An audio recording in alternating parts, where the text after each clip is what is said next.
Greetings, everybody. Welcome to Literacy and Happy Wednesday, all of the above. Sorry, my words failed there. Yes, hello, welcome. Happy Wednesday. How are we all doing? Excuse my probably very loud slurping of tea into the microphone there. I do apologise. Welcome in, everybody. 'Tis Wednesday, my dudes, as they say. Yeah, how are we doing? Oh, Parola, thank you very much for resubscribing. For 11 months, working on making it a year. That's almost a year. Thank you very much. Very welcome. Yeah, how are we all doing? How are we all doing this Wednesday evening? What have I been doing today? What have I been doing today? I've entirely forgotten what I've been doing today. I've been writing emails. I've been doing loads of recording. That's what I've been doing today. Dooting. I have been dooting. I have been dooting and I have been singing. And I have been doing arrangements and stuff for McQuire. What I am now in charge of. Because we start rehearsals again for our next concert in a couple of weeks' time, and I need to sort out a programme. And it doesn't take me very long, but it does take a long time to, sort out all the printing for everybody, and make sure everybody's got all their parts, because that can be a little stressful. But yes, I'm glad you're doing all right, Parola. That is good to hear.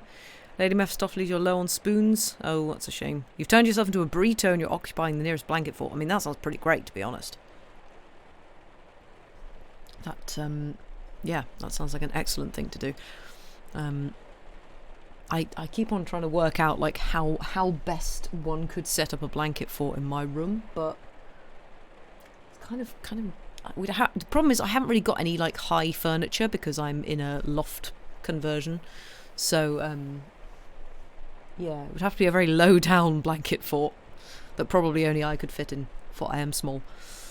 But yes. Today we shall be continuing the adventures of the Pride and the Prejudice.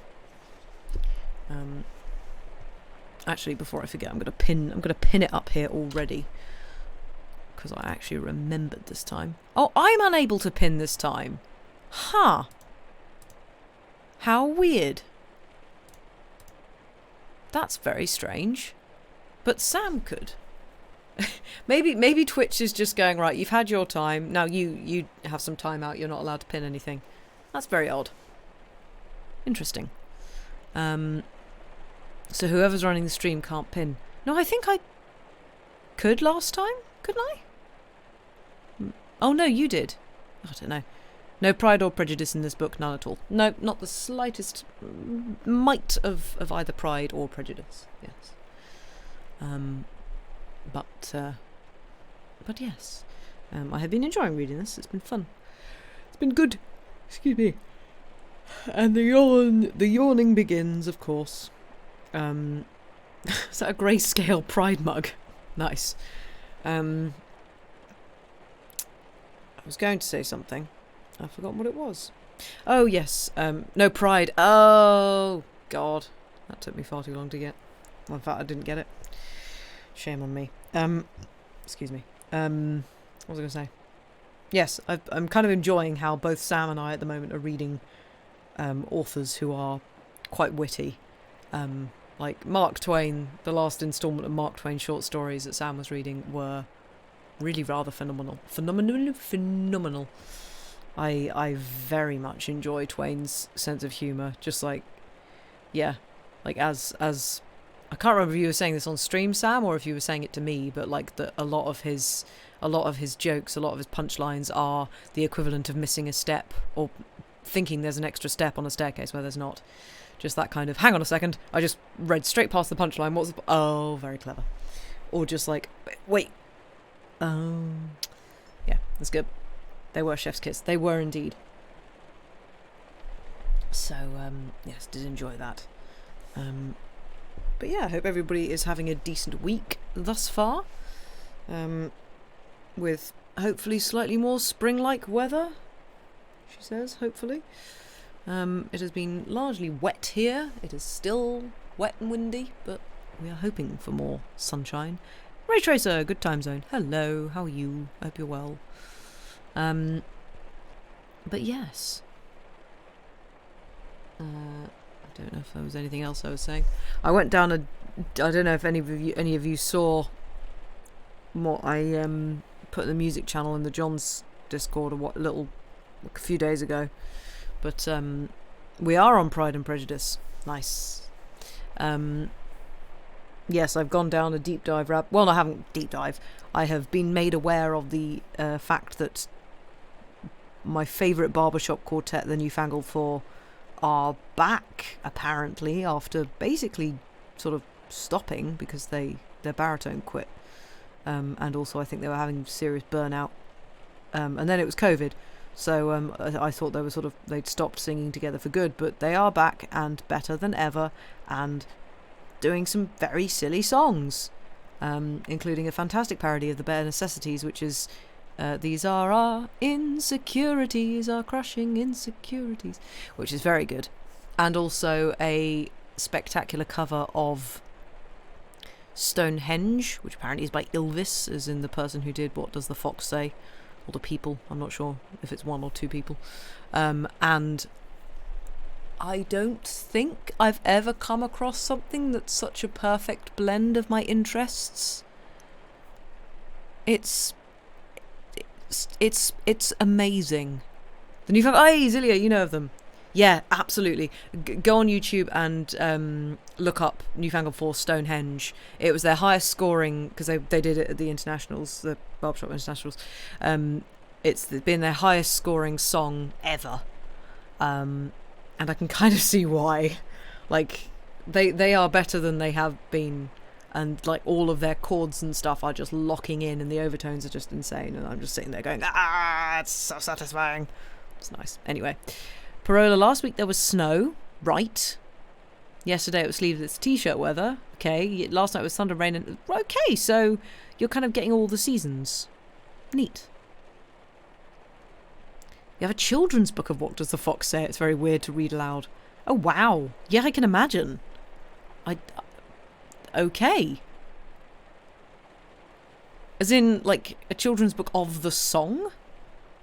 Or just of sort of, this is what noise foxes make?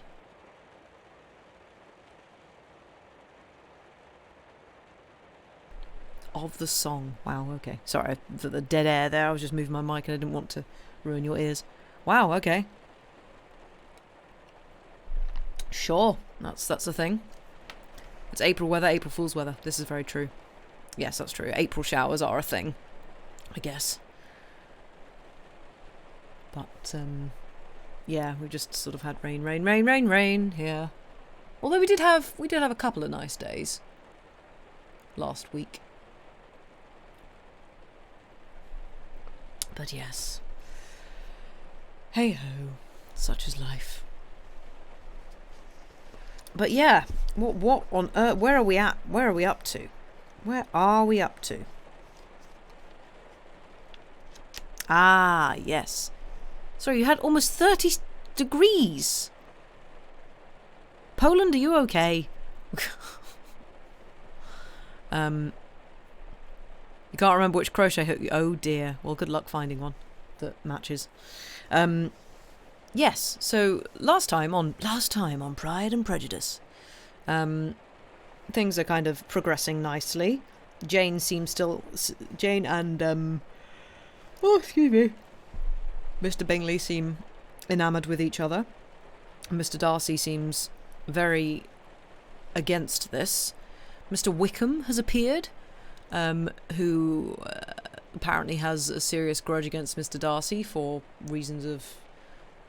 He thinks Mr. Darcy was basically an arse to him and just sort of swindled him out of his fortune kind of thing, by denying him the living that his father had promised. And there's probably a bit more to that, because some people have been like, no. Bingley's sisters have been like, no, actually, Mr. Wickham's wrong. Mr. Darcy's been anything but mean to him, blah, blah, blah, blah, blah. And our Lizzie seems to have a bit of a thing for Mr. Wickham. She seems to like him a little bit. So, yeah. Poland, you're not okay? Send help and more doots. I would love to come back to Poland. You guys are awesome. Poland's a cool place. Probably one lying on the table. That might be the one. I hope it is. So yeah, that's our current state of things. We've had the sass off with Lizzie and Mr. Darcy at the ball that Mr. Bingley held, and they were, yes, sassing each other on the dance floor, and apparently somewhat peed off with each other. So, oh God, yes, and Mr. Collins. We've got Mr. Collins, God bless him. Just the classic guy who can't take a hint, talking at everybody who doesn't want him to keep talking, and who don't want him to keep talking, and he very obviously wants to marry Lizzie, and I don't think anybody there wants to marry him for reasons of, please, Mr. Collins, shut up. So, yeah, it's getting complicated. We're getting a tangled web of romantic intentions and other such things. Let me just finish my tea and then we'll commence.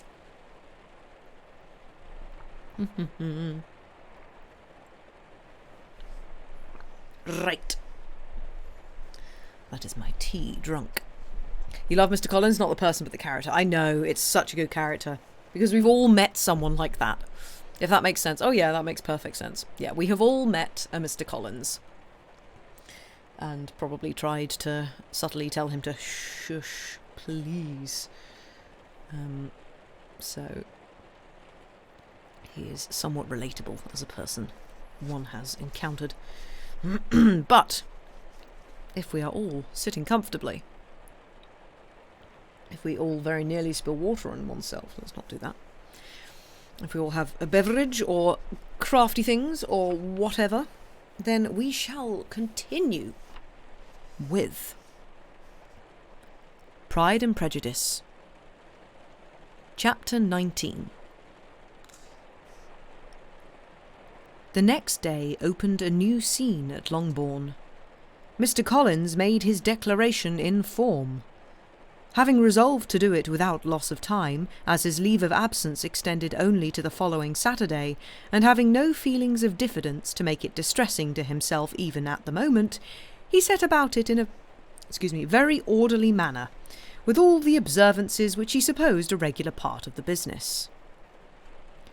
On finding Mrs. Bennet, Elizabeth, and one of the younger girls together soon after breakfast, he addressed the mother in these words: "May I hope, madam, for your interest with your fair daughter Elizabeth, when I solicit for the honour of a private audience with her in the course of the morning?" Before Elizabeth had time for anything but a blush of surprise, Mrs. Bennet instantly answered, "Oh dear, yes, certainly. I'm sure Lizzie will be very happy. I am sure she can have no objection. Come, Kitty, I want you upstairs." And, gathering her work together, she was hastening away, when Elizabeth called out, "Dear ma'am, do not go. I beg you will not go. Mr. Collins must excuse me. He can have nothing to say to me that anybody need not hear. I'm going away myself." No, nonsense, Lizzie. I desire you will stay where you are." And upon Elizabeth seeming really with vexed and embarrassed looks about to escape, she added, "Lizzie, I insist upon your staying and hearing Mr. Collins." Elizabeth would not oppose such an injunction, and a moment's consideration making her also sensible that it would be wisest to get it over as soon and as quietly as possible, she sat down again, and tried to conceal by incessant employment the feelings which were divided between distress and diversion. Mrs. Bennet and Kitty walked off, and as soon as they were gone, Mr. Collins began. "Believe me, my dear Miss Elizabeth, that your modesty, so far from doing you any disservice, rather adds to your other perfections. You would have been less amiable in my eyes had there not been this little unwillingness. But allow me to assure you that I have your respected mother's permission for this address. You can hardly doubt the purport of my discourse, however your natural delicacy may lead you to dissemble. My attentions have been too marked to be mistaken. Almost as soon as I entered the house, I singled you out as the companion of my future life. But before I am run away by my feelings on this subject, perhaps it will be advisable for me to state my reasons for marrying, and moreover for coming into Hertfordshire with the design of selecting a wife, as I certainly did. The idea of Mr. Collins, with all his solemn composure, being run away with by his feelings, made Elizabeth so near laughing that she could not use the short pause he allowed in any attempt to stop him further, and he continued. My reasons for marrying are, first, that I think it a right thing for every clergyman in easy circumstances, like myself, to set the example of matrimony in his parish. Secondly, that I am convinced it will add very greatly to my happiness. And thirdly, which perhaps I ought to have mentioned earlier, that it is the particular advice and recommendation of the very noble lady whom I have the honour of calling patroness. Twice has she condescended to give me her opinion, unasked too, on this subject, and it was but the very Saturday night before I left Hunsford, between our pools at quadrille, while Mrs. Jenkinson was arranging Mr. Burr's footstool, that she said, "Mr. Collins, you must marry. A clergyman like you must marry. Choose properly, choose a gentlewoman for my sake, and for your own let her be an active, useful sort of person, not brought up high, but able to make a small income go a good way. This is my advice. Find such a woman as soon as you can, bring her to Hunsford, and I will visit her. Allow me, by the way, to observe, my fair cousin, that I do not reckon the notice and kindness of Lady Catherine de Bourgh as among the least of the advantages in my power to offer. You will find her manners beyond anything I can describe, and your wit and vivacity I think must be acceptable to her, especially when tempered with the silence and respect which her rank will inevitably excite. Thus much for my general intention in favour of matrimony. It remains to be told why my views were directed to Longbourn instead of my own neighbourhood, where I assure you there are many amiable young women. But the fact is that being, as I am, to inherit this estate after the death of your honoured father, who, however, may live many years longer, I could not satisfy myself without resolving to choose a wife from among his daughters, that the loss to them might be as little as possible when the melancholy event takes place, which, however, as I have already said, may not be for several years. This has been my motive, my fair cousin, and I flatter myself it will not sink me in your esteem. And now nothing remains for me but to assure you in the most animated language of the violence of my affection. To fortune I am perfectly indifferent, and shall make no demand of that nature on your father, since I am well aware that it could not be complied with, and that £1,000 in the 4%, which will not be yours till after your mother's decease, is all that you may ever be entitled to. On that head, therefore, I shall be uniformly silent, and you may assure yourself that no ungenerous reproach shall ever pass my lips when we are married." It was absolutely necessary to interrupt him now. "You are too hasty, sir," she cried. "You forget that I have made no answer. Let me do it without further loss of time. Accept my thanks for the compliment you are paying me. I am very sensible of the honour of your proposals, but it is impossible for me to do otherwise than decline them." "I am not now to learn," replied Mr. Collins, with a formal wave of the hand, "that it is usual with young ladies to reject the addresses of the man whom they secretly mean to accept when he first applies for their favour, and that sometimes the refusal is repeated a second or even a third time. I am therefore by no means discouraged by what you have just said, and shall hope to lead you to the altar ere long." "Upon my word, sir," cried Elizabeth, "your hope is rather an extraordinary one after my declaration. I do assure you that I am not one of those young ladies, if such young ladies there are, who are so daring as to risk their happiness on the chance of being asked a second time. I am perfectly serious in my refusal. You could not make me happy. I am convinced that I am the last woman in the world who would make you so. Nay, were your friend Lady Catherine to know me, I am persuaded she would find me in every respect ill qualified for the situation." "Were it certain that Lady Catherine would think so," said Mr. Collins very gravely, "but I cannot imagine that her ladyship would at all disapprove of you. And you may be certain that when I have the honour of seeing her again, I shall speak in the highest terms of your modesty, economy, and other amiable qualifications." "Indeed, Mr. Collins, all praise of me will be unnecessary.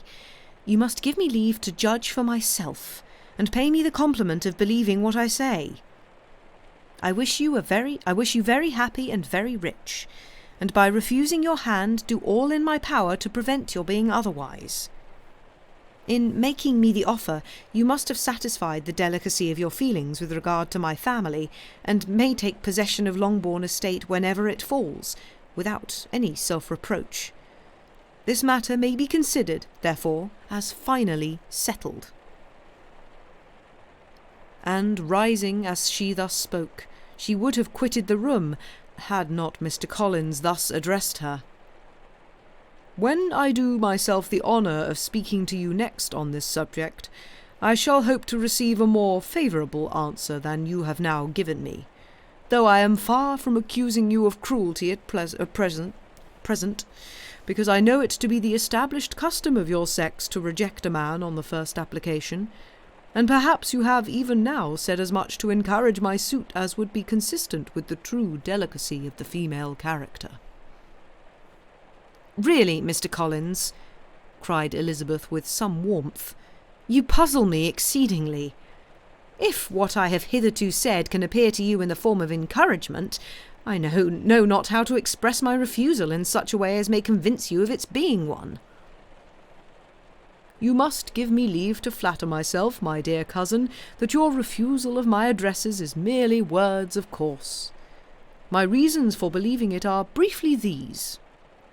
It does not appear to me that my hand is unworthy your acceptance, or that the establishment I can offer would be any other than highly desirable.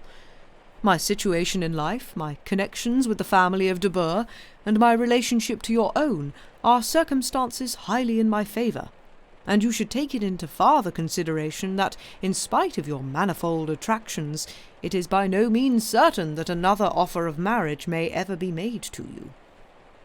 Your portion is unhappily so small that it will in all likelihood undo the effects of your loveliness and amiable qualifications. As I must therefore conclude that you are not serious in your rejection of me, I shall choose to attribute it to your wish of increasing my love by suspense, according to the usual practice of elegant females." "I do assure you, sir, that I have no pretension whatever to that kind of elegance which consists in tormenting a respectable man. I would rather be paid the compliment of being believed sincere. I thank you again and again for the honour you have done me in your proposals, but to accept them is absolutely impossible. My feelings in every respect forbid it. Can I speak plainer?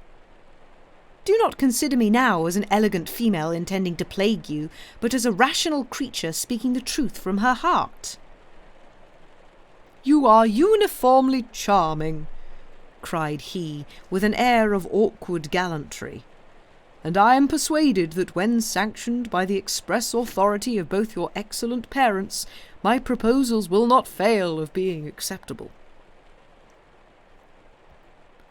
To such perseverance in wilful self-deception Elizabeth would make no reply, and immediately and in silence withdrew, determined, if he persisted in considering her repeated refusals as flattering encouragement, to apply to her father, whose negative might be uttered in such a manner as must be decisive, and whose behaviour at least could not be mistaken for the affectation and coquetry of an elegant female.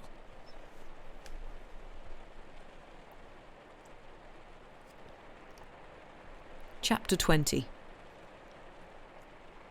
Mr. Collins was not left long to the silent contemplation of his successful love, for Mrs. Bennet, having dawdled about in the vestibule to watch for the end of the conference, no sooner saw Elizabeth open the door and with quick step pass her towards the staircase than she entered the breakfast-room and congratulated both him and herself in warm terms on the happy prospect of their nearer connection. Mr. Collins received and returned these felicitations with equal pleasure, and then proceeded to relate the particulars of their interview, with the result of which he trusted he had every reason to be satisfied, since the refusal which his cousin had steadfastly given him would naturally flow from her bashful modesty and the genuine delicacy of her character. This information, however, startled Mrs. Bennet. She would have been glad to be equally satisfied that her daughter had meant to encourage him by protesting against his proposals, but she dared not to believe it, and could not help saying so. "But depend upon it, Mr. Collins," she added, "that Lizzie shall be brought to reason. I will speak to her about it myself directly. She is a very headstrong, foolish girl, and does not know her own interest, but I will make her know it." "Pardon me for interrupting you, madam," cried Mr. Collins, "but if she is really headstrong and foolish, I know not whether she would altogether be a very desirable wife to a man in my situation, who naturally looks for happiness in the marriage state. If, therefore, she actually persists in rejecting my suit, perhaps it were better not to force her into accepting me, because if liable to such defects of temper, she could not contribute much to my felicity." "Sir, you quite misunderstand me," said Mrs. Bennet, alarmed. "Lizzie is only headstrong in such matters as these. In everything else she is as good-natured a girl as ever lived. I will go directly to Mr. Bennet, and we shall very soon settle it with her, I'm sure." She would not give him time to reply, but hurrying instantly to her husband, called out as she entered the library, "Oh, Mr. Bennet, you are wanted immediately. We are all in an uproar. You must come and make Lizzie marry Mr. Collins, for she vows she will not have him, and if you do not make haste he will change his mind and not have her." Mr. Bennet raised his eyes from his book as she entered, and fixed them on her face with a calm unconcern which was not in the least altered by her communication. "I have not the pleasure of understanding you," said he, when she had finished her speech. "Of what are you talking?" "Of Mr. Collins and Lizzie. Lizzie declares she will not have Mr. Collins, and Mr. Collins begins to say that he will not have Lizzie." "And what am I to do on the occasion? It seems a hopeless business." "Speak to Lizzie about it yourself. Tell her that you insist upon her marrying him." "Let her be called down. She shall hear my opinion." Mrs. Bennet rang the bell, and Miss Elizabeth was summoned to the library. "Come here, child," cried her father as she appeared. "I have sent for you on an affair of importance. I understand that Mr. Collins has made you an offer of marriage. Is it true?" Elizabeth replied that it was. "Very well. And this offer of marriage you have refused?" "I have, sir." "Very well. We now come to the point. Your mother insists upon your accepting it. Is it not so, Mrs. Bennet?" "Yes, or I will never see her again." "An unhappy alternative is before you, Elizabeth. From this day you must be a stranger to one of your parents. Your mother will never see you again if you do not marry Mr. Collins, and I will never see you again if you do." Elizabeth could not but smile at such a conclusion of such a beginning, but Mrs. Bennet, who had persuaded herself that her husband regarded the affair as she wished, was excessively disappointed. What do you mean, Mr. Bennet, by talking in this way? You promised me to insist upon her marrying him." "My dear," replied her husband, "I have 2 small favours to request. First, that you will allow me the free use of my understanding on the present occasion, and secondly, of my room. I shall be glad to have the library to myself as soon as may be." Not yet, however, in spite of her disappointment in her husband, did Mrs. Bennet give up the point. She talked to Elizabeth again and again, coaxed and threatened her by turns. She endeavoured to secure Jane in her interest, but Jane, with all possible mildness, declined interfering, and Elizabeth, sometimes with real earnestness and sometimes with playful gaiety, replied to her attacks. Though her manner varied, however, her determination never did. Mr. Collins, meanwhile, was meditating in solitude on what had passed. He thought too well of himself to comprehend on what motive his cousin could refuse him, and though his pride was hurt, he suffered in no other way. His regard for her was quite imaginary, and the possibility of her deserving her mother's reproach prevented his feeling any regret. While the family were in this confusion, Charlotte Lucas came to spend the day with them. She was met in the vestibule by Lydia, who, flying to her, cried in a half-whisper, "I am glad you are come, for there is such fun here. What do you think has happened this morning? Mr. Collins has made an offer to Lizzie, and she will not have him."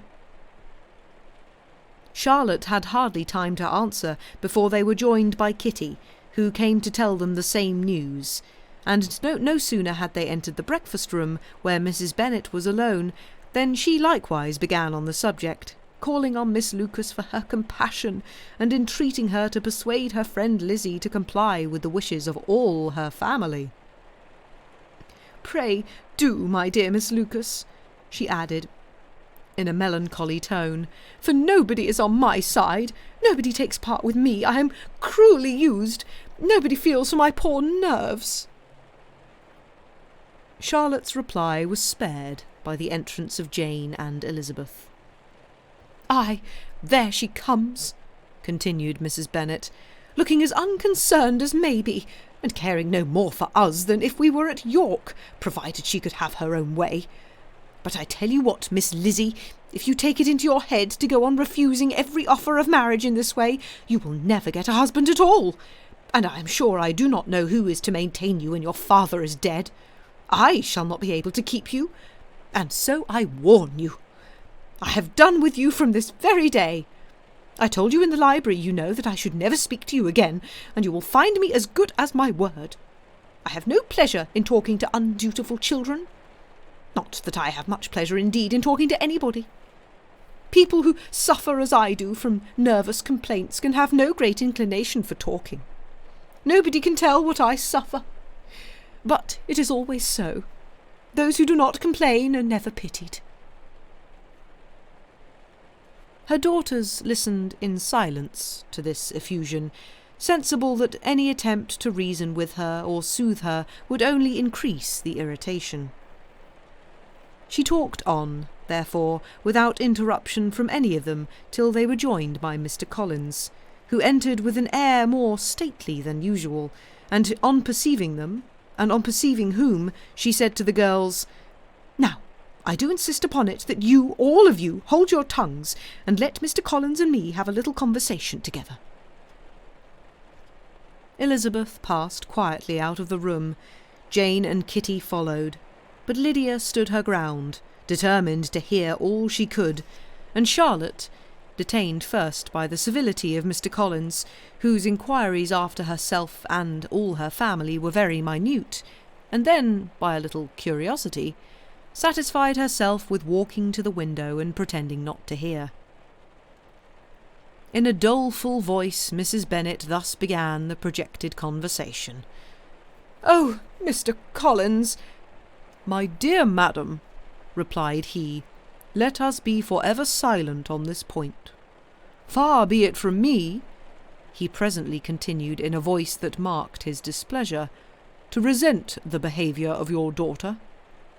Resignation to inevitable evils is the duty of us all, the peculiar duty of a young man who has been so fortunate as I have been in early preferment, and I trust I am resigned.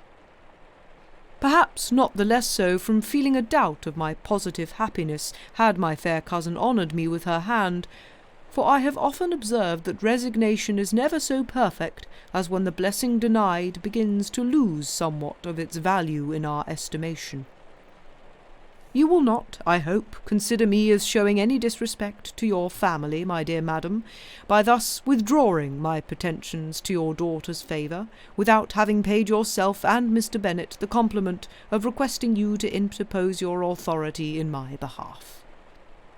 My conduct may, I fear, be objectionable in having accepted my dismission from your daughter's lips instead of your own, but we are all liable to error. I have certainly meant well through the whole affair. My object has been to secure an amiable companion for myself, with due consideration for the advantage of all your family, and if my manner has been at all reprehensible, I here beg leave to apologize. Chapter 21.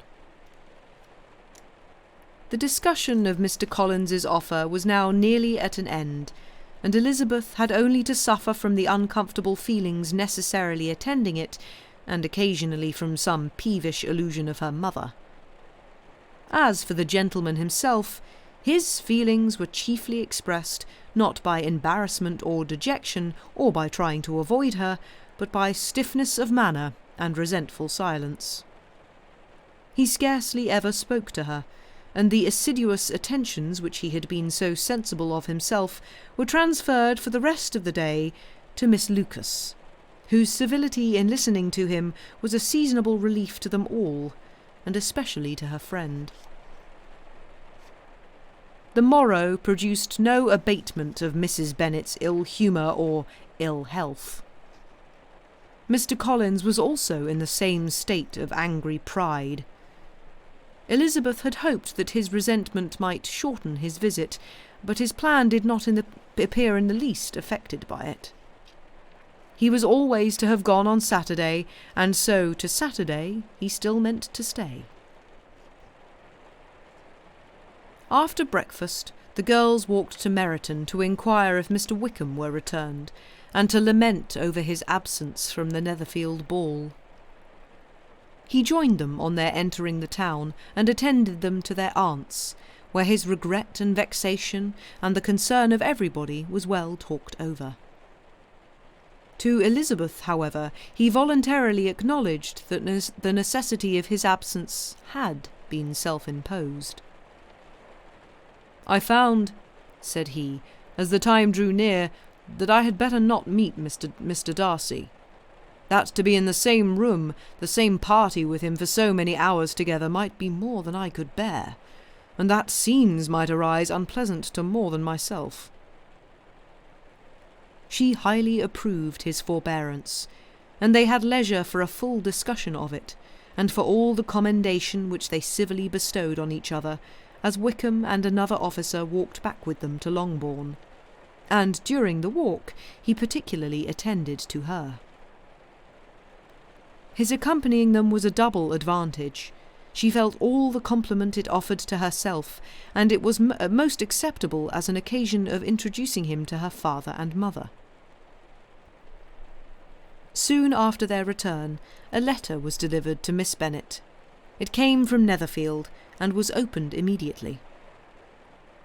The envelope contained a sheet of elegant, little hot-pressed paper, well covered with a lady's fair, flowing hand, and Elizabeth saw her sister's countenance change as she read it, and saw her dwelling intently on some particular passages. Jane recollected herself soon, and, putting the letter away, tried to join with her usual cheerfulness in the general conversation, but Elizabeth felt an anxiety on the subject which drew off her attention even from Wickham, and no sooner had he and his companion taken leave than a glance from Jane invited her to follow her upstairs. When they had gained their own room, Jane, taking out the letter, said, "This is from Caroline Bingley. What it contains has surprised me a good deal.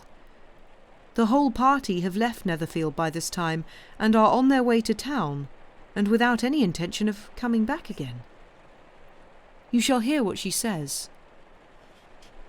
She then read the first sentence aloud, which comprised the information of their having just resolved to follow their brother to town directly, and of their meaning to dine that day in Grosvenor Street, where Mr. Hurst had a house. The next was in these words: "I do not pretend to regret anything I shall leave in Hertfordshire, except your society, my dearest friend. But we will hope at some future period to enjoy many returns of the delightful intercourse we have known, and in the meanwhile may lessen the pain of separation by a very frequent and most unreserved correspondence. I depend on you for that." To these high-flown expressions Elizabeth listened with all the insensibility of distrust, and though the suddenness of their removal surprised her, she saw nothing in it really to lament. It was not to be supposed that their absence from Netherfield would prevent Mr. Bingley's being there, and as to the loss of their society, she was persuaded that Jane must soon cease to regard it in the enjoyment of his. "It is unlucky," said she, after a short pause, "that you should not be able to see your friends before they leave the country.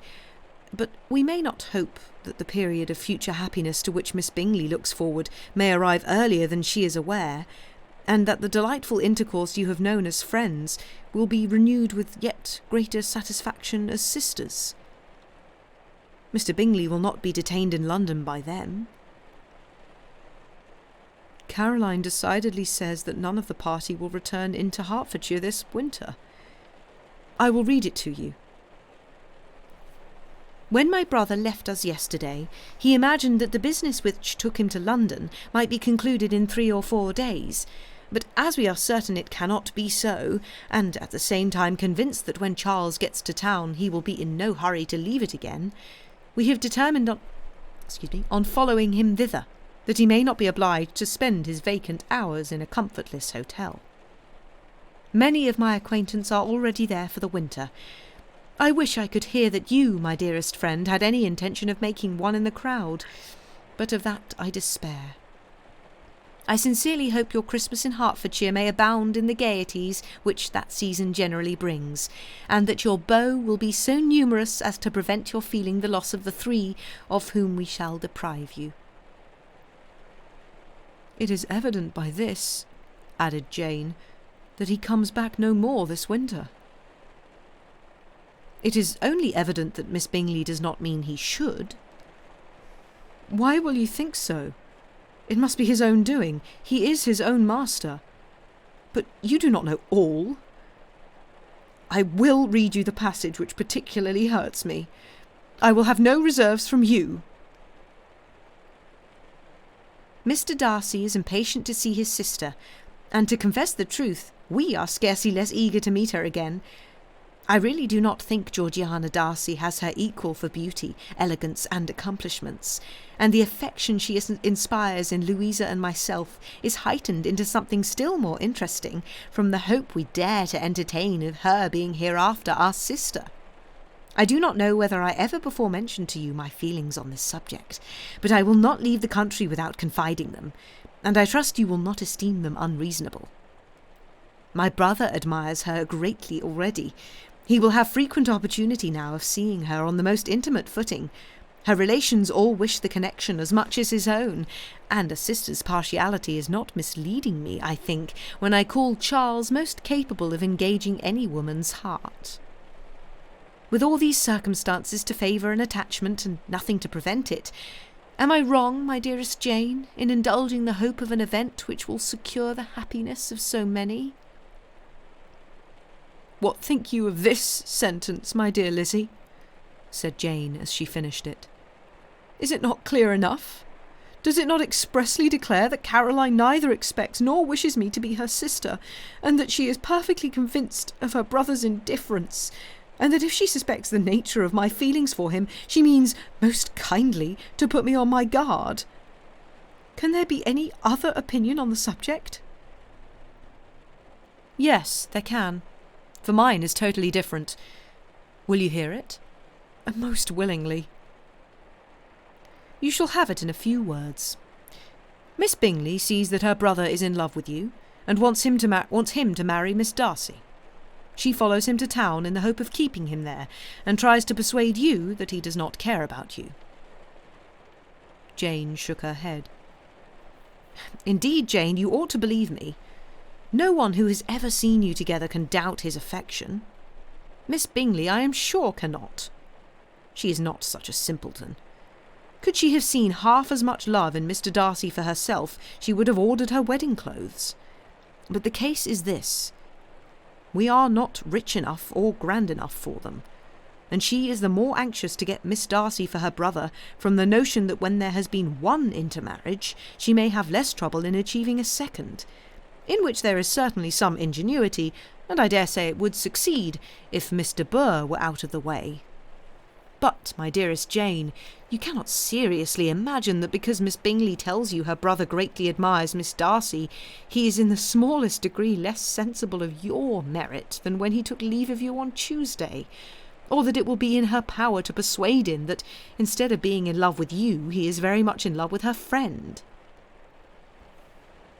If we thought alike of Miss Bingley, replied Jane, your representation of all this might make me quite easy, but I know the foundation is unjust. Caroline is incapable of wilfully deceiving anyone, and all that I can hope in this case is that she deceived herself. That is right. You could not have started a more happy idea, since you will not take comfort in mine. Believe her to be deceived by all means. You have now done your duty by her, and must fret no longer. But, my dear sister, can I be happy, even supposing the best, in accepting a man whose sisters whose sisters and friends are all wishing him to marry elsewhere? You must decide for yourself, said Elizabeth, and if upon mature deliberation you find that the misery of disobliging his two sisters is more than equivalent to the happiness of being his wife, I advise you by all means to refuse him. How can you talk so? Said Jane, faintly smiling. You must know that though I should be exceedingly grieved at their disapprobation, I could not hesitate. I did not think you would, and that being the case, I cannot consider your situation with much compassion. But if he returns no more this winter, my choice will never be required. 1,000 things may arise in 6 months. The idea of his returning no more Elizabeth treated with the utmost contempt. It appeared to her merely the suggestion of Caroline's interested wishes, and she could not for a moment suppose that those wishes, however openly or artfully spoken, could influence a young man so totally independent of everyone. She represented to her sister as forcibly as possible what she felt on the subject, and had soon the pleasure of seeing its happy effect. Jane's temper was not desponding, and she was gradually led to hope, though the diffidence of affection sometimes overcame the hope, that Bingley would return to Netherfield and answer every wish of her heart. They agreed that Mrs. Bennet should only hear of the departure of the family, without being alarmed on the score of the gentleman's conduct, but even this partial communication gave her a great deal of concern, and she bewailed it as exceedingly unlucky that the ladies should happen to go away, just as they were all getting so intimate together. After lamenting it, however, at some length, she had the consolation of thinking that Mr. Bingley would soon be down again and soon dining at Longbourn, and the conclusion of all was the comfortable declaration that, though he had been invited only to a family dinner, she would take care to have 2 full courses. And that is where we shall take a break for today. I hope you are enjoying so far. Oops, throwing pencils. Also, Diana, thank you very much for subscribing for 11 months. And hello, I hope you are well. This guy sounds like a prick. Yeah. Yeah, Mr. Collins is kind of a nice guy. Capitals. And yeah, they're cousins, because marriage among cousins was a thing back then. Also, hello, Shitehawk. Thank you very much for raiding in. I hope you are doing well. Still haven't got to the zombies yet, soz. Yeah, hope your stream was good, whatever you were streaming. But yeah, welcome in. And Andy Pants as well. No, you are not late. You exactly what Lady Mephistopheles said. You arrived precisely when you mean to. But yes, we shall go take a break, go do break-related things, and we should be back in about 5 minutes. Bye for now.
Hello and welcome back.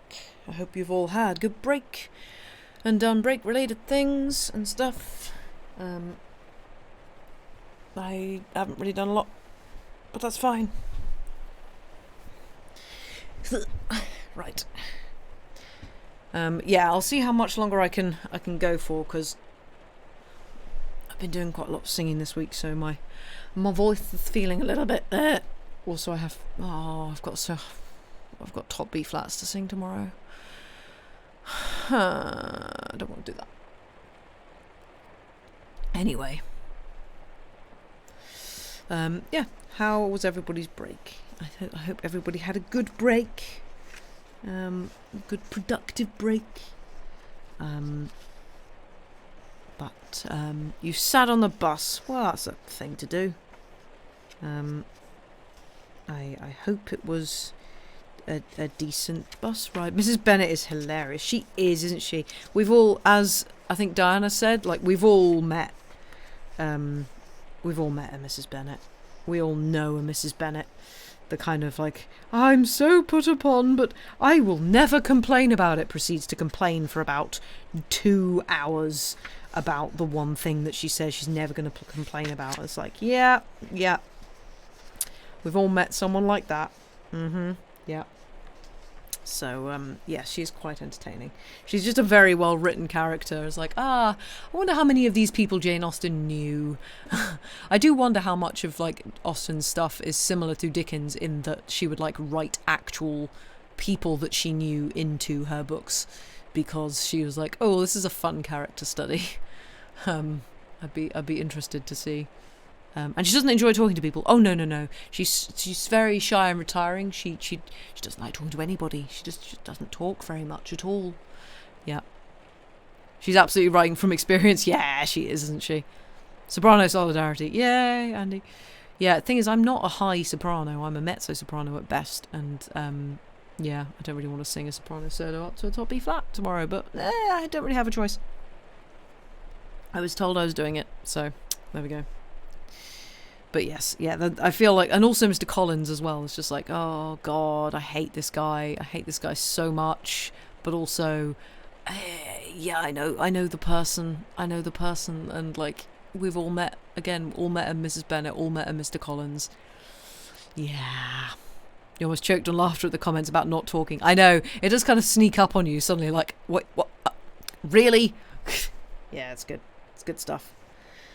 Good stuff indeed. But, yes, I'm just going to take a sip of water. See how my vocal cords are doing. Apologies for coughing halfway through there. The last section, I just, yeah, had a tickle in my throat. But yes, oh, excuse me. Oh, excuse me indeed. You didn't expect the book to be this funny? The thing is, like, I knew that Austen was witty. I knew that Austen was witty, but I had forgotten, like, actually how funny she is and how funny her character studies are. It's just like, oh wait, no, this is genuinely, like, chuckle-worthy.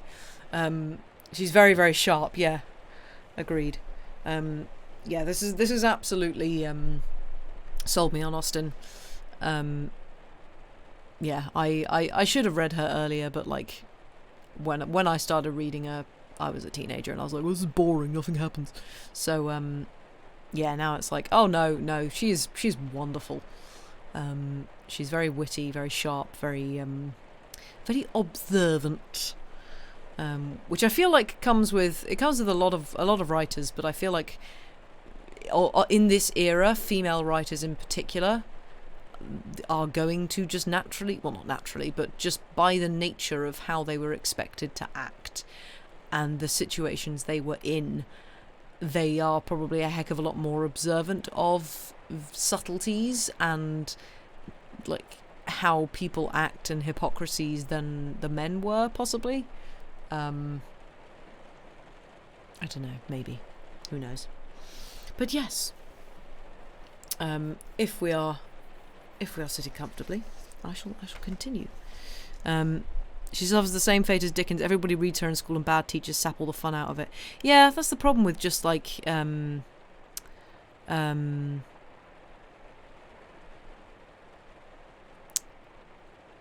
sorry, my brain's just departed my body.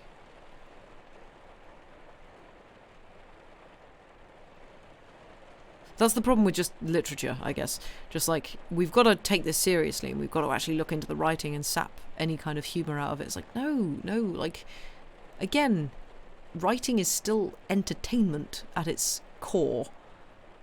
It's just like, yeah, you can have fun with it. The comment from Mr. Collins that Miss What's-her-name would enjoy Lizzie, especially if she was quite... Mr. Burr. Yes, it's like, I'm sure she'll like you, especially if you're quiet. Yeah, it's like, oh, God, dude, no. Austen seems to embody that man is talking and you exchange the look with the other woman in the room. Yeah, absolutely. Yeah, she really does. She really does sort of encapsulate that whole thing. That whole vibe. It's great. But yes, let us continue. With Chapter 22. The Bennets were engaged to dine with the Lucases, and again during the chief of the day was Miss Lucas so kind as to listen to Mr. Collins. Elizabeth took an opportunity of thanking her. It keeps him in good humour," said she, "and I am more obliged to you than I can express." Charlotte assured her friend of her satisfaction in being useful, and that it amply repaid her for the little sacrifice of her time. This was very amiable, but Charlotte's kindness extended farther than Elizabeth had any conception of. Its object was nothing less than to secure her from any return of Mr. Collins' addresses by engaging them towards herself. Such was Miss Lucas's scheme, and the appearances were so favourable that when they parted at night she would have felt almost sure of success if he had not been to leave Hertfordshire so very soon. But here she did injustice to the fire and independence of his character, for it led him to escape out of Longbourn House the next morning with admirable slyness, and hasten to Lucas Lodge to throw himself at her feet. He was anxious to avoid the notice of his cousins, from a conviction that if they saw him depart, they could not fail to conjecture his design, and he was not willing to have the attempt known till its success could be known likewise. For though feeling almost secure, and with reason, for Charlotte had been tolerably encouraging, he was comparatively diffident since the adventure of Wednesday. His reception, however, was of the most flattering kind. Miss Lucas perceived him from an upper window as he walked towards the house, and instantly set out to meet him accidentally in the lane. But little has she dared to hope so much love and eloquence awaited her there. In as short a time as Mr. Collins's long speeches would allow, everything was settled between them to the satisfaction of both. And as they entered the house, he earnestly entreated her to name the day that was to make him the happiest of men, and though such a solicitation must be waived for the present, the lady felt no inclination to trifle with his happiness. The stupidity with which he was favoured by nature must guard his courtship from any charm that could make a woman wish for its continuance, and Miss Lucas, who accepted him solely from the pure and disinterested desire of an establishment, cared not how soon that establishment were gained. Sir William and Lady Lucas were speedily applied to for their consent, and it was bestowed with a most joyful alacrity. Mr. Collins's present circumstances made it a most eligible match for their daughter, to whom they could give little fortune, and his prospects of future wealth were exceedingly fair. Lady Lucas began directly to calculate with more interest than the matter had ever excited before how many years longer Mr. Bennet was likely to live, and Sir William gave it as his decided opinion that whenever Mr. Collins should be in possession of the Longbourn estate, it would be highly expedient that both he and his wife should make their appearance at St. James's. The whole family, in short, were properly overjoyed on the occasion. The younger girls formed hopes of coming out a year or two sooner than they might otherwise have done, and the boys were relieved from their apprehension of Charlotte's dying an old maid. Charlotte herself was tolerably composed. She had gained her point and had time to consider of it. Her reflections were in general satisfactory. Mr. Collins, to be sure, was neither sensible nor agreeable. His society was irksome, and his attachment to her must be imaginary. But still, he would be her husband. Without thinking highly either of men or of matrimony, marriage had always been her object. It was the only honourable provision to well-educated young women of small fortune, and however uncertain of giving happiness, must be their pleasantest preservative from want.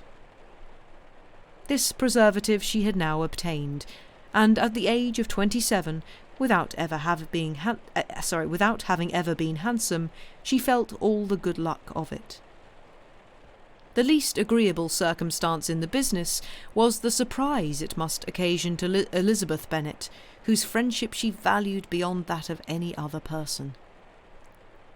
Elizabeth would wonder, and probably would blame her, and though her resolution was not to be shaken, her feelings must be hurt by such disapprobation. She resolved to give her the information herself, and therefore charged Mr. Collins, when he returned to Longbourn to dinner, to drop no hint of what had passed before any of the family. A promise of secrecy was of course very dutifully given, but it could not be kept without difficulty, for the curiosity excited by his long absence burst forth in such very direct questions on his return as required some ingenuity to evade, and he was at the same time exercising great self-denial, for he was longing to publish his prosperous love. As he was to begin his journey too early on the morrow to see any of the family, the ceremony of leave-taking was performed when the ladies moved for the night, and Mrs. Bennet with great politeness and cordiality said how happy they should be to see him at Longbourn again, whenever his other engagements might allow him to visit them. "My dear madam," he replied, "this invitation is particularly gratifying, because it is what I have been hoping to receive. You may be very certain that I shall avail myself of it as soon as possible." They were all astonished, and Mr. Bennet, who could by no means wish for so speedy a return, immediately said, "But is there not danger of Lady Catherine's disapprobation here, my good sir? You had better neglect your relations than run the risk of offending your patroness." "My dear sir," replied Mr. Collins, "I am particularly obliged to you for this friendly caution, and you may depend upon my not taking so material a step without her ladyship's concurrence." "You cannot be too much on your guard. Risk anything rather than her displeasure, and if you find it likely to be raised by your coming to us again, which I should think exceedingly probable, stay quietly at home, and be satisfied that we shall take no offence." "Believe me, my dear sir, my gratitude is warmly excited by such affectionate attention, and depend upon it, you will speedily receive from me a letter of thanks for this, as well as for every other mark of your regard during my stay in Hertfordshire. As for my fair cousins, though my absence may not be long enough to render it necessary, I shall now take the liberty of wishing them health and happiness, not excepting my cousin Elizabeth." With proper civilities the ladies then withdrew, all of them equally surprised to find that he meditated a quick return. Mrs. Bennet wished to understand by it that he thought of paying his addresses to one of her younger girls, and Mary might have been prevailed on to accept him. She rated his abilities much higher than any of the others. There was a solidity in his reflections which often struck her, and though by no means so clever as herself, she thought that if encouraged to read and improve himself by such an example as hers, he might become a very agreeable companion. But on the following morning every hope of this kind was done away. Miss Lucas called soon after breakfast, and in a private conference with Elizabeth related the event of the day before. The possibility of Mr. Collins's fancying himself in love with her friend had once occurred to Elizabeth within the last day or two, but that Charlotte could encourage him seemed almost as far from possibility as that she could encourage him herself, and her astonishment was consequently so great as to overcome at first the bounds of decorum, and she could not help crying out, "Engaged to Mr. Collins? My dear Charlotte, impossible!" The steady countenance with which Miss Lucas had commanded in telling her story gave way to a momentary confusion here on receiving so direct a reproach, though, as it was no more than she expected, she soon regained her composure, and calmly replied, "Why should you be so surprised, my dear Eliza? Do you think it incredible that Mr. Collins should be able to procure any woman's good opinion because he was not so happy as to succeed with you?" But Elizabeth had now recollected herself, and making a strong effort for it, was able to assure her with tolerable firmness that the prospect of their relationship was highly grateful to her, and that she wished her all imaginable happiness. "I see what you are feeling," replied Charlotte. "You must be surprised, very much surprised, so lately as Mr. Collins was wishing to marry you. But when you have had time to think it all over, I hope you will be satisfied with what I have done. I am not romantic, you know. I never was. I ask only a comfortable home, and considering Mr. Collins's character, connections, and situation in life, I am convinced that my chance of happiness with him is as fair as most people can boast on entering the marriage state." Elizabeth quietly answered, "Undoubtedly." And after an awkward pause, they returned to the rest of the family. Charlotte did not stay much longer, and Elizabeth was then left to reflect on what she had heard. It was a long time before she became at all reconciled to the idea of so unsuitable a match. The strangeness of Mr. Collins's making 2 offers of marriage within 3 days was nothing in comparison of his being now accepted. She had always felt that Charlotte's opinion of matrimony was not exactly like her own, but she could not have supposed it possible that when called into action she would have sacrificed every better feeling to worldly advantage. Charlotte, the wife of Mr. Collins, was a most humiliating picture. And to the pang of a friend disgracing herself and sunk in her esteem was added the distressing conviction that it was impossible for that friend to be tolerably happy in the lot she had chosen.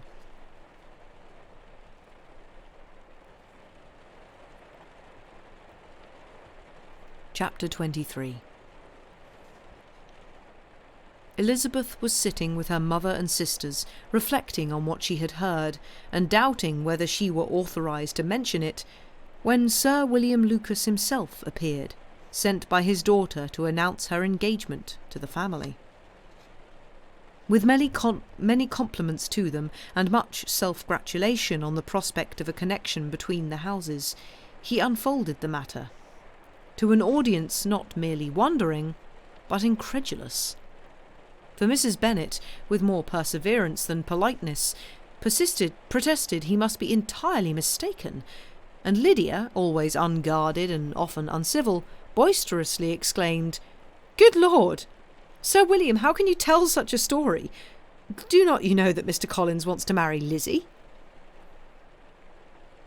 Nothing less than the complacence of a courtier could have borne without anger such treatment, but Sir William's good breeding carried him through it all, and though he begged leave to be positive as to the truth of his information, he listened to all their impertinence with the most forbearing courtesy. Elizabeth, feeling it incumbent on her to relieve him from so unpleasant a situation, now put herself forward to confirm his account, by mentioning her prior knowledge of it from Charlotte herself, and endeavoured to put a stop to the exclamations of her mother and sisters, by the earnestness of her congratulations to Sir William, in which she was readily joined by Jane, and by making a variety of remarks on the happiness that might be expected from the match, the excellent character of Mr. Collins, and the convenient distance of Hunsford from London.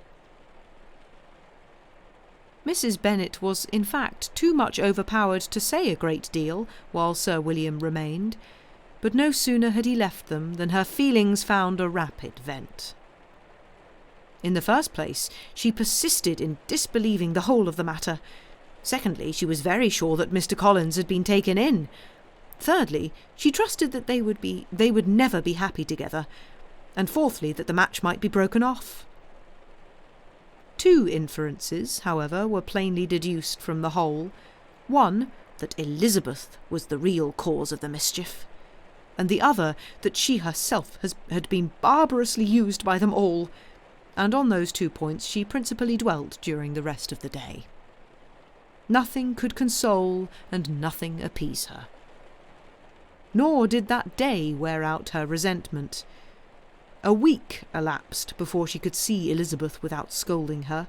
A month passed away before she could speak to Sir William or Lady Lucas without being rude, and many months were gone before she could at all forgive their daughter.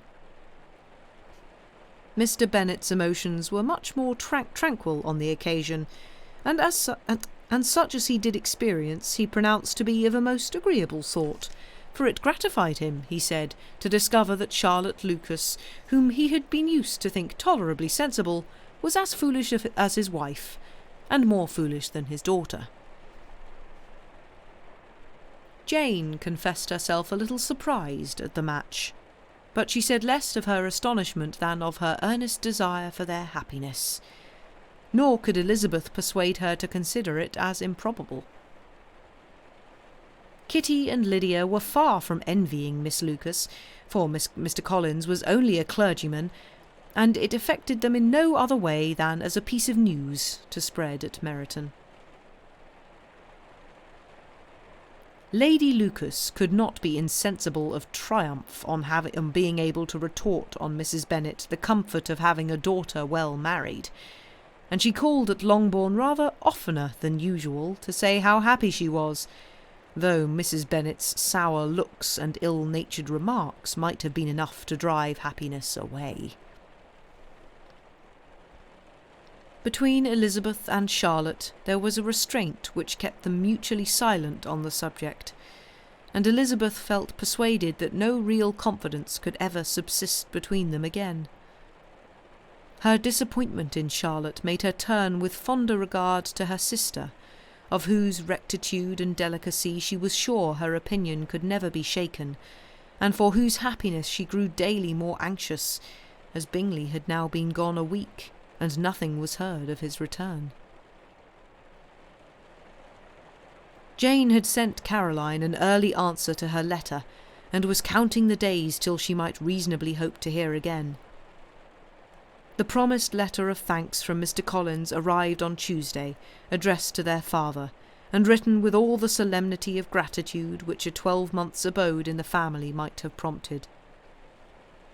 After discharging his conscience on that head, he proceeded to inform them, with many rapturous expressions, of his happiness in having obtained the affection of their amiable neighbour, Miss Lucas, and then explained that it was merely with the view of enjoying her society that he had been so ready to close with their kind wish of seeing him again at Longbourn, whither he hoped to be able to return on Monday fortnight.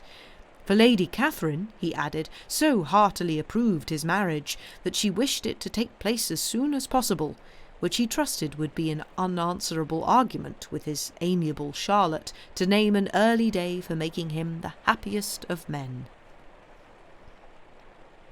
Mr. Collins's return into Hertfordshire was no longer a matter of pleasure to Mrs. Bennet. On the contrary, she was as much disposed to complain of it as her husband. It was very strange that he should come to Longbourn instead of to Lucas Lodge. It was also very inconvenient and exceedingly troublesome. She hated having visitors in the house while her health was so indifferent, and lovers were of all people the most disagreeable. Such were the gentle murmurs of Mrs. Bennet, and they gave way only to the greater distress of Mr. Bingley's continued absence. Neither Jane nor Elizabeth were comfortable on this subject. Day after day passed away without bringing any other tidings of him than the report which shortly prevailed in Meryton of his coming no more to Netherfield the whole winter, a report which highly incensed Mrs. Bennet, and which she never failed to contradict as a most scandalous falsehood. Even Elizabeth began to fear, not that Bingley was indifferent, but that his sisters would be successful in keeping him away. Unwilling as she was to admit an idea so destructive to Jane's happiness, and so dishonourable to the stability of her lover, she could not prevent its frequently recurring. The united efforts of his two unfeeling sisters and of his overpowering friend, assisted by the attractions of Miss Darcy and the amusements of London, might be too much, she feared, for the strength of his attachment. As for Jane, her anxiety under this suspense was, of course, more painful than Elizabeth's, but whatever she felt she was desirous of concealing, and between herself and Elizabeth, therefore, the subject was never alluded to.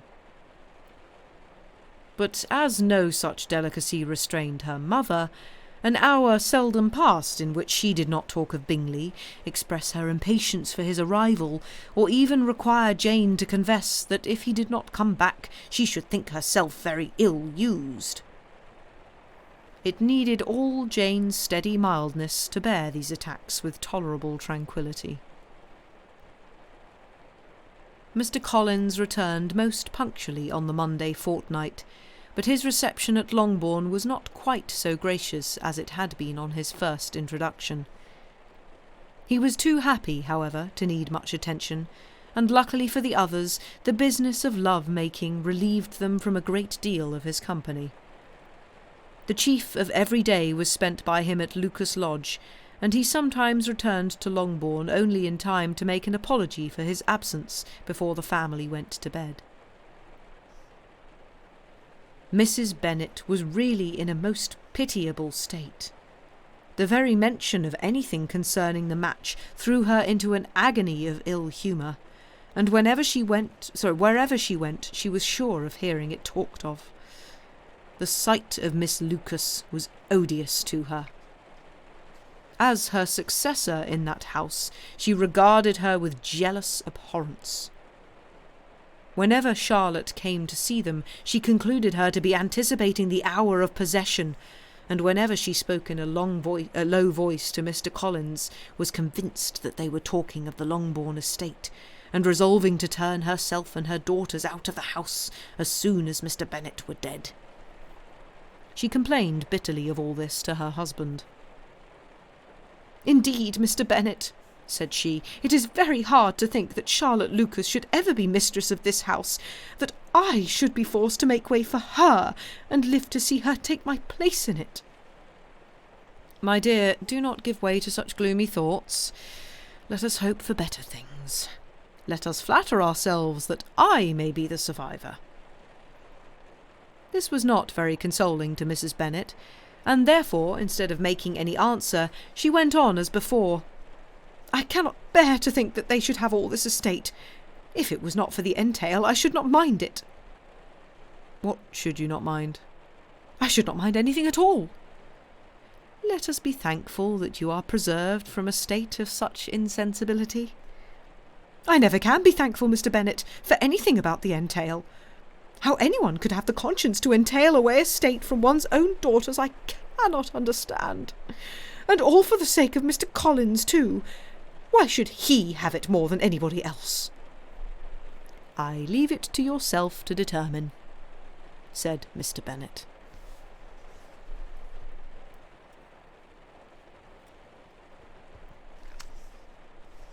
Chapter 24.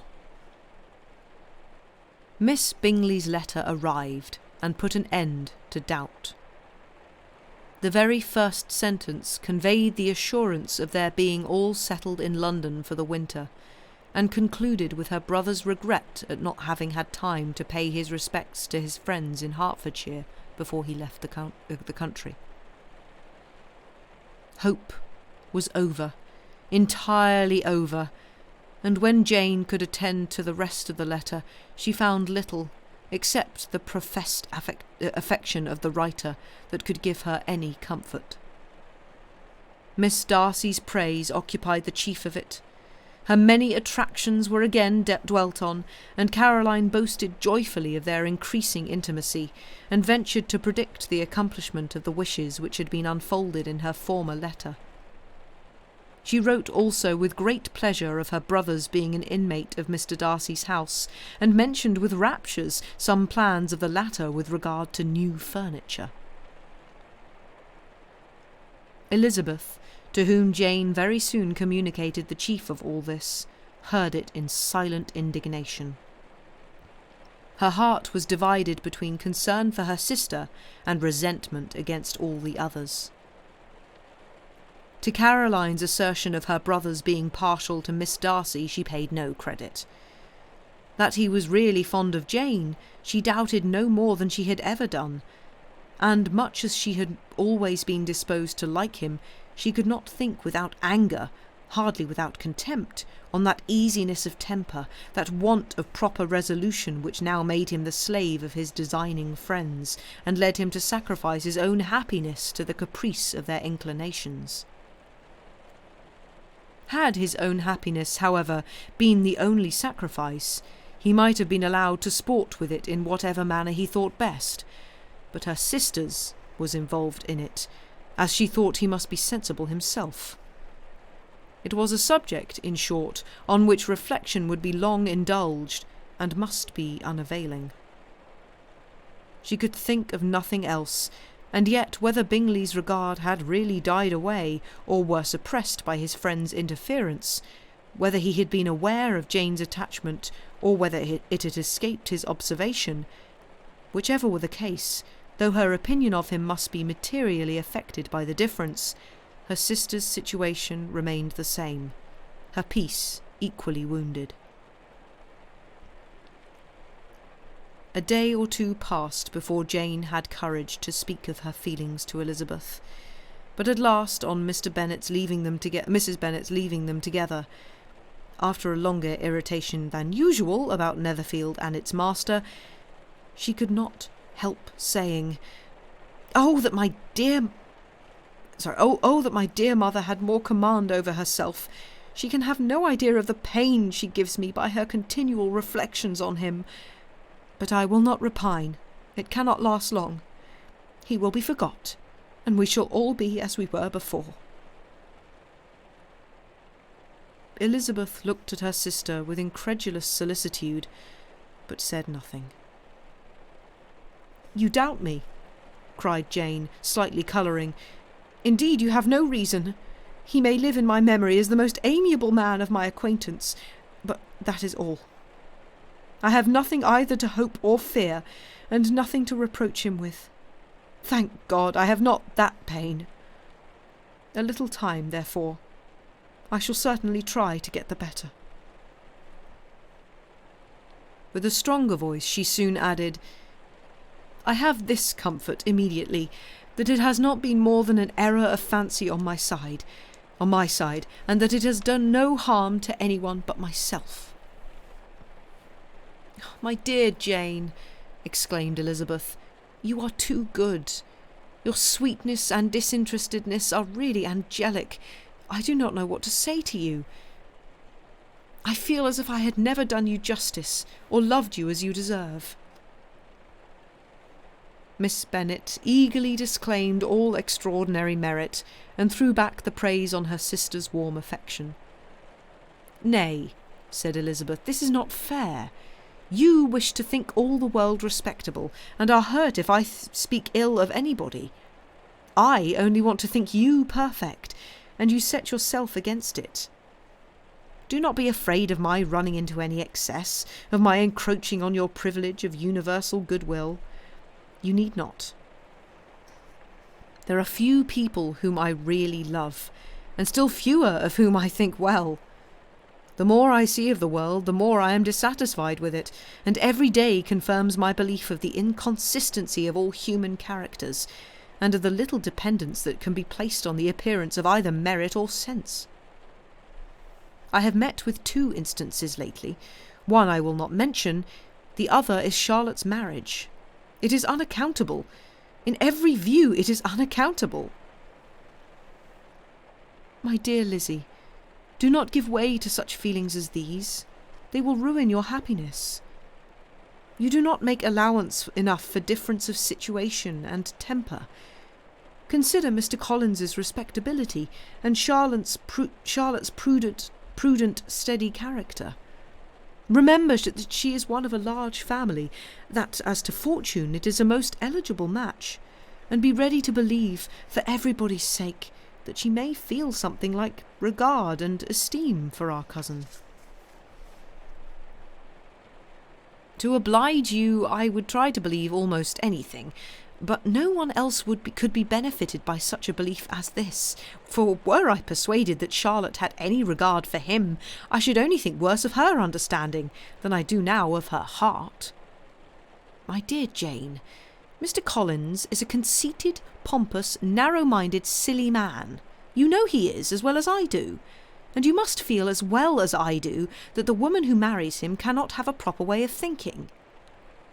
You shall not defend her, though it is Charlotte Lucas. You shall not, for the sake of one individual, change the meaning of principle and integrity, nor endeavour to persuade yourself or me that selfishness is prudence, and insensibility of danger security for happiness. I must think your language too strong in speaking of both, replied Jane, and I hope you will be convinced of it by seeing them happy together. But enough of this. You alluded to something else. You mentioned 2 instances. I cannot misunderstand you, but I entreat you, dear Lizzie, not to pain me by thinking that person to blame, and saying your opinion of him is sunk. We must not be so ready to fancy ourselves intentionally injured. We must not expect a lively young man to be always so guarded and circumspect. It is very often nothing but our own vanity that deceives us. Women fancy admiration means more than it does, and men take care that they should. If it is designedly done, they cannot be justified, but I have no idea of there being so much design in the world as some persons imagine. I am far from attributing any part of Mr. Bingley's conduct to design, said Elizabeth. But without scheming to do wrong or to make others unhappy, there may be error and there may be misery. Thoughtlessness, want of attention to other people's feelings, and want of resolution will do the business. And do you impute it to either of those? Yes, to the last. But if I go on, I shall displease you by saying what I think of persons you esteem. Stop me whilst you can. You persist, then, in supposing his sisters influence him? Yes, in conjunction with his friend. I cannot believe it. Why should they try to influence him? They can only wish his happiness, and if he is attached to me, no other woman can secure it. Your first position is false. They may wish many things besides his happiness. They may wish his increase of wealth and consequence. They may wish him to marry a girl who has all the importance of money, great connections, and pride. Beyond a doubt, they do wish him to choose Miss Darcy, replied Jane, but this may be from better feelings than you are supposing. They have known her much longer than they have known me. No wonder if they love her better. But whatever may be their own wishes, it is very unlikely they should have opposed their brothers. What sister would think herself at liberty to do it, unless there was something very objectionable? If they believed him attached to me, they would not try to part us. If he were so, they could not succeed. By supposing such an affection, you make everybody acting unnaturally and wrong, and me most unhappy. Do not distress me by the idea. I am not ashamed of having been mistaken, or at least It is slight. It is nothing in comparison of what I should feel in thinking ill of him or his sisters. Let me take it in the best light, in the light in which it may be understood." Elizabeth could not oppose such a wish, and from this time Mr. Bingley's name was scarcely ever mentioned between them. Mrs. Bennet still continued to wonder and repine at his returning no more, and though a day seldom passed in which Elizabeth did not account for it clearly, there seemed little chance of her ever considering it with less perplexity. Her daughter endeavoured to convince her of what she did not believe herself, that his attentions to Jane had been merely the effect of a common and transient liking, which ceased when he saw her no more. But though the probability of the statement was admitted at the time, she had the same story to repeat every day. Mrs. Bennet's best comfort was that Mr. Bingley must be down again in the summer. Mr. Bennet treated the matter differently. "So, Lizzie," said he one day, "your sister is crossed in love, I find. I congratulate her. Next to being married, a girl likes to be crossed in love a little now and then. It is something to think of, and gives her a sort of distraction among her companions. When is your turn to come? You will hardly bear to be long outdone by Jane. Now is your time.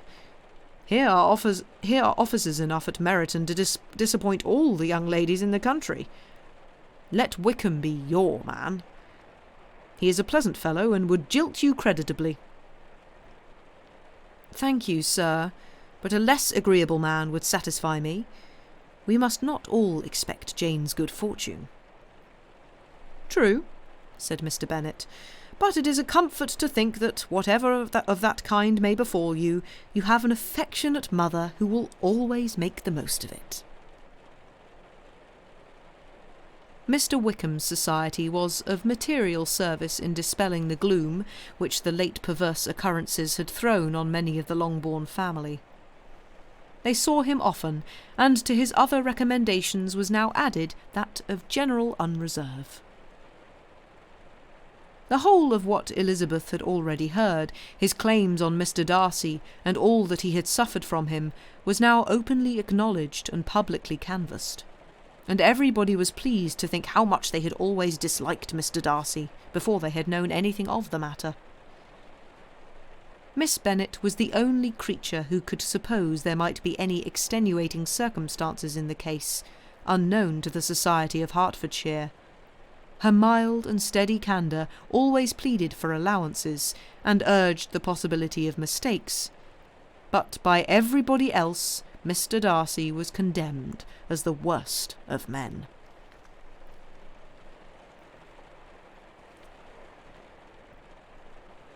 Chapter 25. After a week spent in professions of love and schemes of felicity, Mr. Collins was called from his amiable Charlotte by the arrival of Saturday.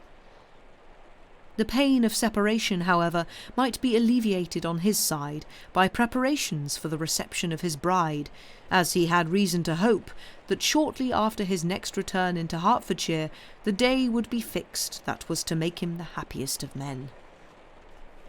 He took leave of his relations at Longbourn with as much solemnity as before, wished his fair cousins health and happiness again, and promised their father another letter of thanks. On the following Monday, Mrs. Bennet had the pleasure of receiving her brother and his wife, who came as usual to spend the Christmas at Longbourn. Mr. Gardiner was a sensible, gentlemanlike man, greatly superior to his sister as well by nature as education. The Netherfield ladies would have had difficulty in believing that a man who lived by trade and within view of his own warehouses could have been so well bred and agreeable. Mrs. Gardiner, who was several years younger than Mrs. Bennet and Mrs. Phillips, was an amiable, elegant woman, and a great favourite with all her Longbourn nieces. Between the two eldest and herself especially there subsisted a very particular regard. They had frequently been staying with her in town. The first part of Mrs. Gardiner's business on her arrival was to distribute her presents and describe the newest fashions. When this was done, she had a less active part to play. It became her turn to listen. Mrs. Bennet had many grievances to relate and much to complain of. They had all been very ill-used since she last saw her sister. 2 of her girls had been on the point of marriage, and after all there was nothing in it. "I do not blame Jane," she continued, "for Jane would have got Mr. Bingley if she could. But Lizzie! Oh, sister, it is very hard to think that she might have been Mr. Collins's wife by this time, had it not been for her own perverseness. He made her an offer in this very room, and she refused him. The consequence of it is that Lady Lucas will have a daughter married before I have, and that Longbourn estate is just as much entailed as ever. The Lucases are very artful people indeed, sister. They are all for what they can get. I am sorry to say it of them, but so it is. It makes me very nervous and poorly to be thwarted so in my own family, and to have neighbours who think of themselves before anybody else. However, your coming just at this time is the greatest of comforts, and I am very glad to hear what you tell us of long sleeves." Mrs. Gardiner, to whom the chief of this news had been given before, in the course of Jane and Elizabeth's correspondence with her, made her sister a slight answer, and in compassion to her nieces, turned the conversation. When alone with Elizabeth afterwards, she spoke more on the subject. "It seems likely to have been a desirable match for Jane," said she. "I am sorry it went off. But these things happen so often. A young man, such as you describe Mr. Bingley, so easily falls in love with a pretty girl for a few weeks, and when accident separates them, so easily forgets her, that these sort of inconstancies are very frequent." "An excellent consolation in its way," said Elizabeth, "but it will not do for us. We do not suffer by accident. It does not often happen that the interference of friends will persuade a young man of independent fortune to think no more of a girl whom he was violently in love with only a few days before." "But that expression of violently in love is so hackneyed, so doubtful, so indefinite, that it gives me very little idea. It is as often applied to feelings which arise from an half-hour's acquaintance as to a real strong attachment. Pray, how violent was Mr. Bingley's love?" "I never saw a more promising inclination. He was growing quite inattentive to other people and wholly engrossed by her. Every time they met, it was more decided and remarkable. At his own ball he offended 2 or 3 young ladies by not asking them to dance, and I spoke to him twice myself without receiving an answer. Could there be finer symptoms? Is not general incivility the very essence of love?" "Oh, yes, of that kind of love which I suppose him to have felt. Poor Jane! I am sorry for her, because with her disposition she may not get over it immediately. It had better have happened to you, Lizzie.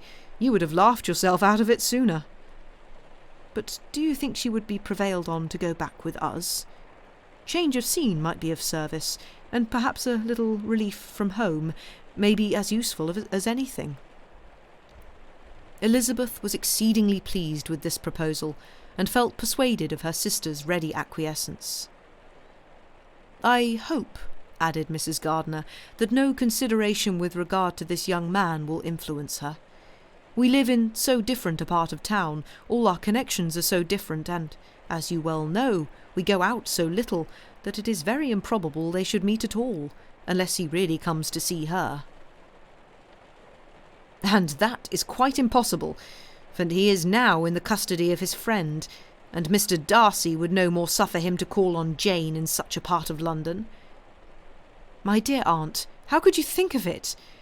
Mr. Darcy may perhaps have heard of such a place as Gracechurch Street, but he would hardly think a month's ablution enough to cleanse him from its impurities were he once to enter it. And depend upon it, Mr. Bingley never stirs without him." "So much the better. I hope they will not meet at all." But does not Jane correspond with the sister? She will not be able to help calling. She will drop the acquaintance entirely. But in spite of the certainty in which Elizabeth affected to place this point, as well as the still more interesting one of Bingley's being withheld from seeing Jane, she felt a solicitude on the subject which convinced her, on examination, that she did not consider it entirely hopeless. It was possible, and sometimes she thought it probable, that his affection might be reanimated, and the influence of his friends successfully combated by the more natural influence of Jane's attractions. Miss Bennet accepted her aunt's invitation with pleasure, and the Bingleys were no otherwise in her thoughts at the time than as she hoped that, by Caroline's not living in the same house with her brother, she might occasionally spend a morning with her without any danger of seeing him. The Gardiners stayed a week at Longbourn, and what with the Phillipses, the Lucases, and the officers, there was not a day without its engagement. Mrs. Bennet had so carefully provided for the entertainment of her brother and sister that they did not once sit down to a family dinner. When the engagement was for home, some of the officers always made part of it, of which officers Mr. Wickham was sure to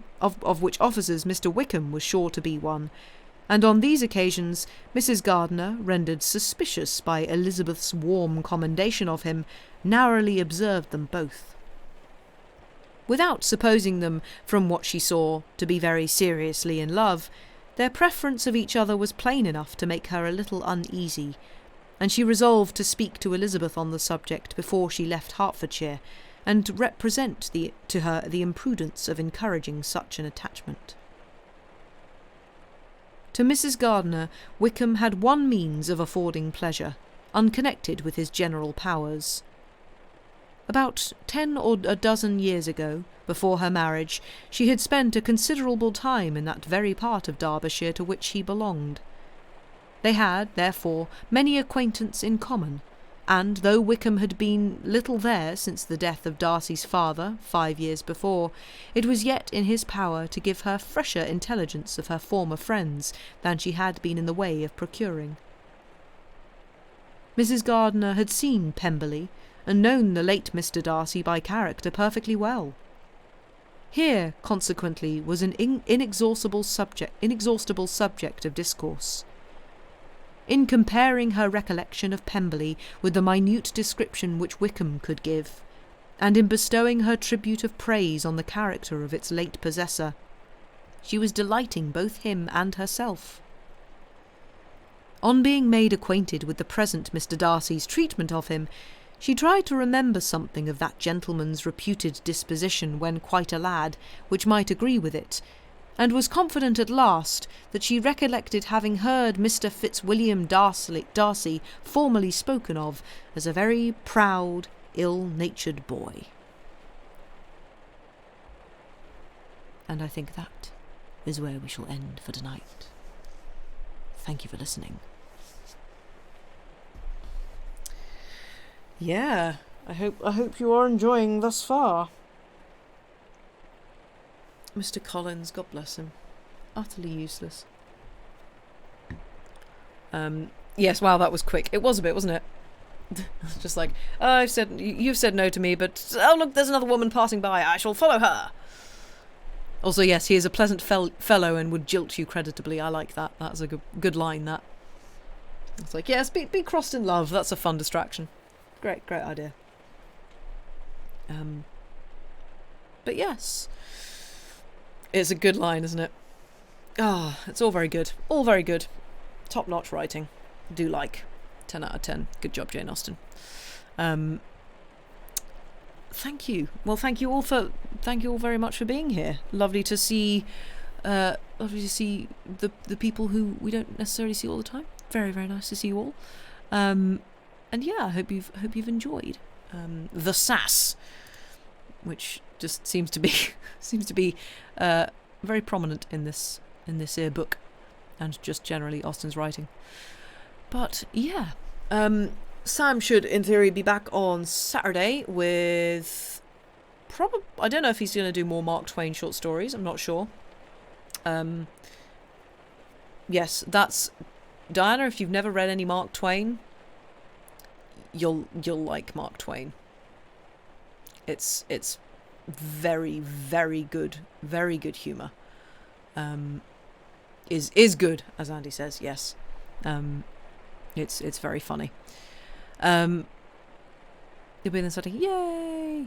Yeah, I mean, I don't know if Sam's gonna read Twain this Saturday, but he has. I mean, all the ones are from the last couple of weeks are on YouTube. But yay! Nice to see you on Saturday. Yay! But yes, shall we see if there's anybody we can throw everybody over to? Stephen's playing Botany Manor. What's that? That sounds like a fun game. Gardening, I assume. Oh, you expect there'll be more you can read from the collection? Yes! Yes, more Twain. We like Twain. I like Twain. But yes, I shall chuck you all over to our good friend Stephen. And we've actually played the demo for Botany Manor, have we? I'm trying to remember what it was. You appreciate the stream title? Oh, I can't see that right now. But, yeah. Oh, it's that one. Nope, can't remember it. I thought I didn't. But yes, we shall throw you all over to Stephen. And yeah, thank you all very much indeed for being here and being wonderful people. And yeah, hope you all have wonderful rest of your week. And yeah, we shall hopefully see you all on Saturday. And yeah, have a good. Take care of yourselves, all the things. And we shall see you again soon. Goodbye.